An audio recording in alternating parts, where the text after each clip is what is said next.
जय हिंद दोस्तों। तो कैसे हो आप सब। तो इस वीडियो में हम भारतीय संविधान के भाग 2 के बारे में बात करने वाले हैं, जिसमें नागरिकता की चर्चा है।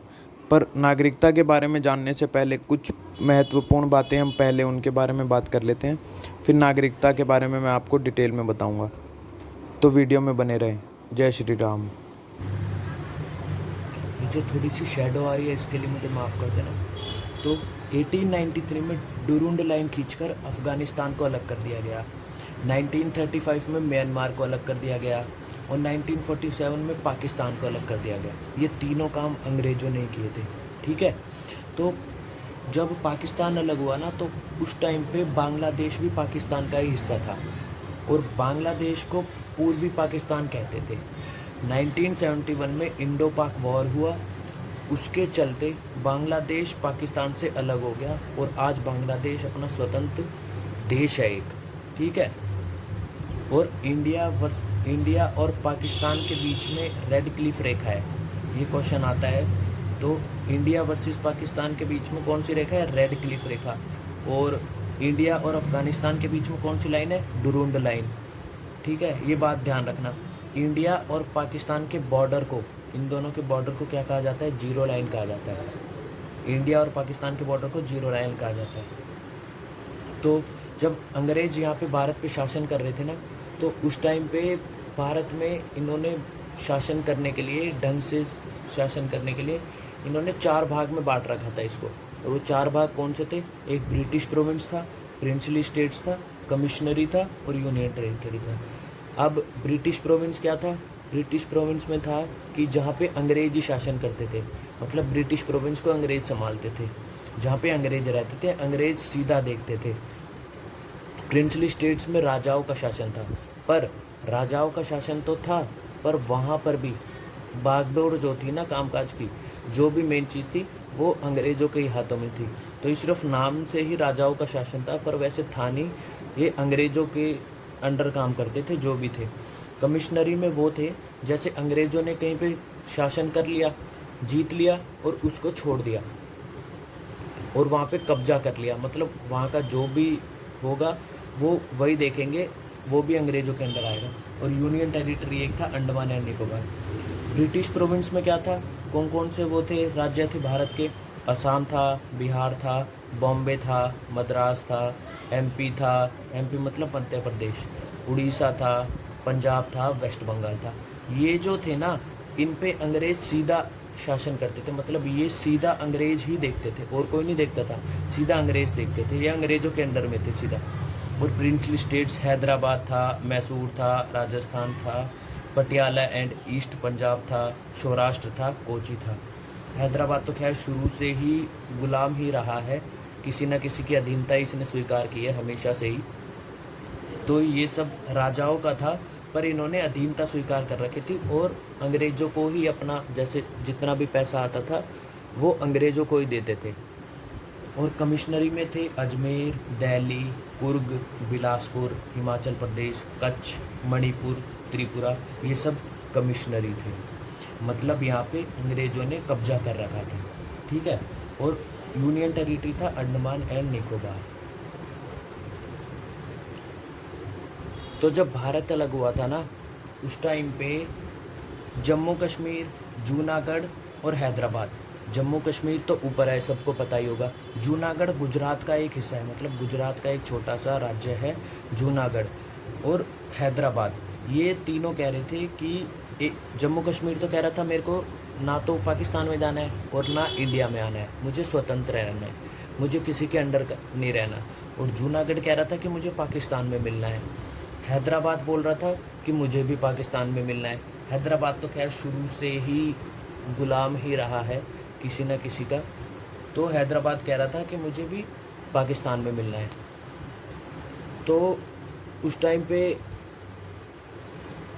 सरदार वल्लभ भाई पटेल थे जिनको ये काम दिया था कि तुम सारी देसी रियासतों को, जैसे मैंने आपको पहली वीडियो में बताया था कि हमारी 552 देसी रियासतें थी, तो ये काम सारा इन सब को इकट्ठा करने का काम था सरदार वल्लभ भाई पटेल का। तो उस टाइम पे सब कुछ ना कुछ कर रहे थे, पर ये जैसे हैदराबाद में सरदार पटेल ने ऑपरेशन पोलो किया। ऑपरेशन पोलो में उन्होंने मतलब सैनिकों को, सिपाहियों को पुलिस की वर्दी पहनाकर भेजा और ऑपरेशन पोलो कर दिया और हैदराबाद को इंडिया में मिला लिया। जूनागढ़ में रेफरेंडम मतलब जनमत संग्रह। अब जनमत संग्रह क्या होता है? जैसे वहाँ की पब्लिक से पूछा गया कि आप कहाँ रहना चाहते हो, तो पब्लिक ने बोला कि हम तो भारत में रहना चाहते हैं, तो वहाँ पे भी जूनागढ़ को भारत में मिला दिया गया और जो यहाँ का राजा था उसको पाकिस्तान भेज दिया गया। और जम्मू कश्मीर का राजा था हरी सिंह। जम्मू कश्मीर का राजा हरी सिंह बोल रहा था कि मेरे को ना तो पाकिस्तान में रहना है और ना ही भारत में रहना है, मुझे अपना स्वतंत्र देश रहना है। तो सरदार पटेल ने बोला ये तो पॉसिबल नहीं है, पर वहाँ से पाकिस्तान घुसपैठ कर चुका था उस टाइम पे जम्मू कश्मीर में, और पाकिस्तान ने बहुत गंद मचाई इधर जम्मू कश्मीर में। फिर उसके बाद जम्मू कश्मीर ने डर के 26 अक्टूबर 1947 को कहा कि चलो मैं भी भारत में शामिल हो जाता हूँ, पर इसने बहुत सारी शर्तें रखी, बहुत सारी शर्तें, जिसे हम 370 भी कहा जाता है। इस 370 में इसी जम्मू कश्मीर की सारी वो शर्तें हैं जो कि अब ख़त्म हो चुकी है। तो ऐसे करके ये तीनों अलग अलग हो गए और इन तीनों को फिर से मिलाकर भारत में मिला दिया गया इन सबको, और भारत का एक अभिन्न अंग बना लिया गया। जब देश आज़ाद हुआ था ना, तो उस टाइम पे कोई एक भाषा तो थी नहीं, बहुत सारी भाषाएं थी हमारे भारत देश में। तो भाषाओं को, जैसे भाषा की भारत की क्या भाषा रहेगी, और भाषा के आधार पर कोई राज्य था नहीं, तो इसलिए एस्केदर कमेटी ने कहा कि एस्केदर समिति सबसे पहला आयोग थी, भाषाई आधार पर बना हुआ सबसे पहला आयोग थी एस्केदर कमेटी, जो 1948 में बनी थी। इसने ये बोला कि जैसे भाषा के आधार का विरोध किया इसने। भाषा के आधार का विरोध का मतलब, जैसे उस टाइम कोई बोल रहा था कि मैं अपने उसकी अलग भाषा रखूँगा, अपने जैसे कोई जैसे हैदराबाद में जो भी भाषा बोली जाती है, एस्केदर कमेटी बनाई गई भाषाई आधार पर गठित होने वाली पहली समिति थी। 1948 में बनी थी ये, और इसने भाषाई आधार का विरोध किया था।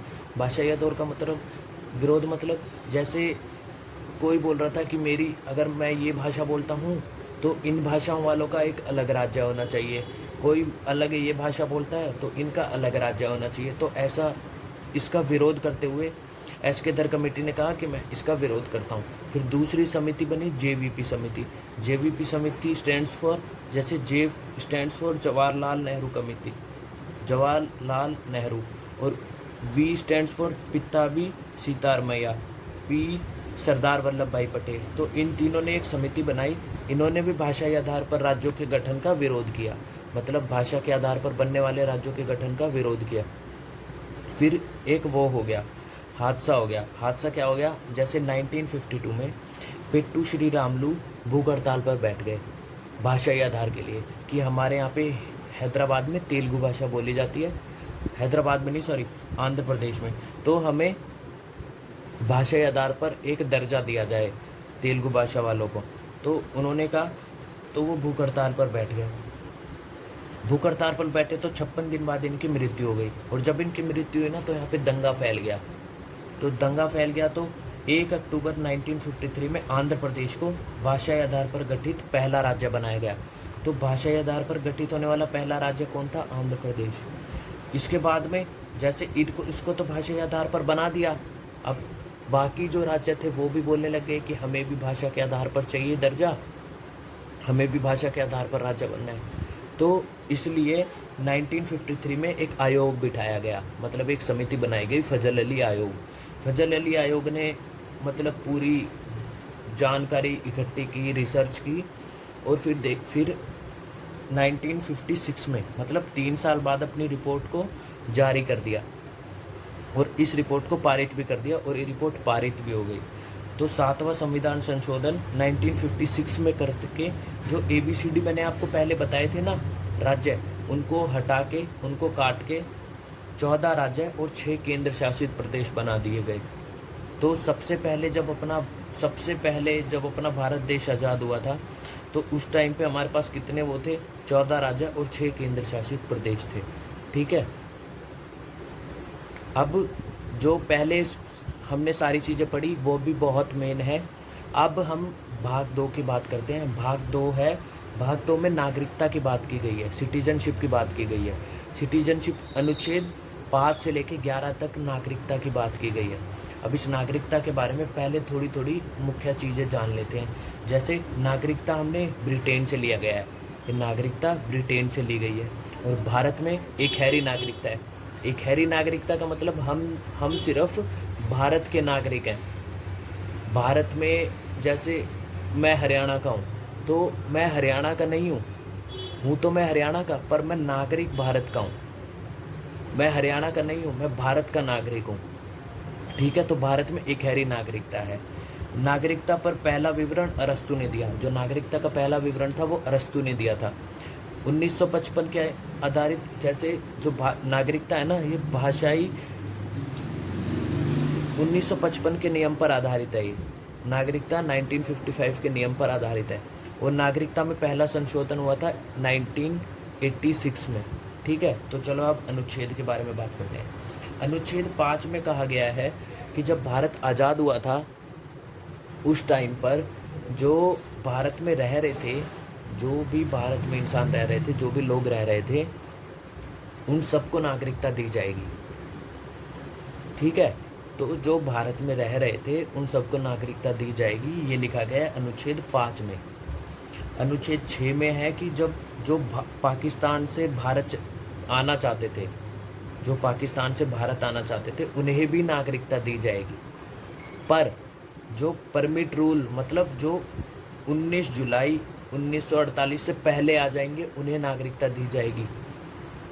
जैसे कल को कोई अब आ जाए भारत में, तो उसे नागरिकता थोड़ी दी जाएगी।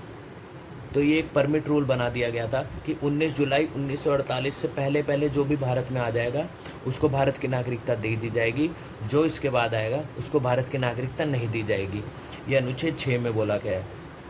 7 में बोला गया है कि इंडिया से पाकिस्तान, मतलब जो पहले इंडिया से पाकिस्तान चला गया फिर पाकिस्तान से इंडिया आना चाहता था, उसको भी नागरिकता दी जाएगी। ठीक है, पर अब जो 6 और 7 हैं ये नहीं है, ये काट दिए गए हैं। मतलब इनका कोई महत्व नहीं है अब, क्योंकि कल को कोई आके कहेगा कि मैं भी अब भारत में मिलना चाहता हूँ, भारत की नागरिकता लेना चाहता हूँ, तो ये नहीं पॉसिबल है। तो इसलिए अब इन दोनों को हटा दिया गया है।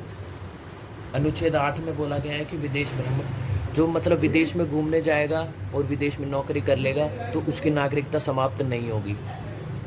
मतलब कोई भी विदेश में जा सकता है, कोई भी विदेश में नौकरी कर सकता है, उनकी नागरिकता समाप्त नहीं होगी। अनुच्छेद 9 में बोला गया है कि जैसे मैंने विदेश की नागरिकता ले ली, जो विदेश में घूमने गया है, विदेश में काम करने गया है, विदेश में कमाने गया है, अगर वो विदेश की नागरिकता ले लेता है तो उसकी भारत की नागरिकता समाप्त कर दी जाएगी। मतलब या तो वो विदेश में ही रहेगा या वो भारत में ही रहेगा, वो दोनों जगह नहीं रह सकता। तो अगर वो विदेश में नागरिकता ले लेता है तो उसकी भारत की नागरिकता समाप्त हो जाएगी। अनुच्छेद 10 में बोला गया है कि जो भारत में रह रहे लोग हैं उनकी नागरिकता भी बनी रहेगी। जैसे कल को कोई आतंकवादी बन जाता है, कहीं पे बम फोड़ देता है, कहीं पे कुछ भी कर देता है, जिससे जो वो खतरा बन जाता है किसी चीज़ का। ठीक है, जैसे वो कोई देश विरोधी कार्य करता है तो उसकी नागरिकता समाप्त कर दी जाएगी। तो इसमें ये लिखा गया है कि भारतीय नागरिकता बनी रहेगी जब तक कोई देश विरोधी कार्य नहीं करता। अनुच्छेद 11 में लिखा गया है कि नागरिकता कानून संसद बनाती है। मतलब नागरिकता से रिलेटेड जो भी कानून है ना, वो संसद बनाती है। संसद तो बनाती है, पर संसद ने जो ये कार्य किसी को सौंप रखा है वो है गृह मंत्रालय। जैसे अमित शाह, जो गृह मंत्रालय संभालते हैं वो तो अमित शाह हैं। तो ये है। अब नागरिकता क्या होती है? जैसे मेरे पे आधार कार्ड है, मेरे पे पैन कार्ड है, इसका मतलब मैं भारत का नागरिक हूँ। जिस पे भी आधार कार्ड है और जिस पे भी पैन कार्ड है उसका मतलब वो भारत का नागरिक है, उनसे वो नागरिकता कोई नहीं छीन सकता।